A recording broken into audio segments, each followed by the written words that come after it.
Hello guys, it is me, Nicholas, and we are at the Camarillo Air Museum. I am with a helicopter from Vietnam. It is a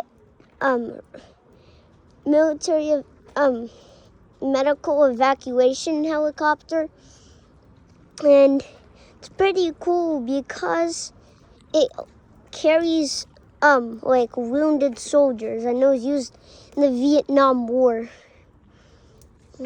But right next to it is a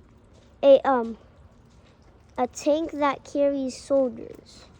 But I think that was used for World War II. This was used like a lot of years after World War II. But bye guys.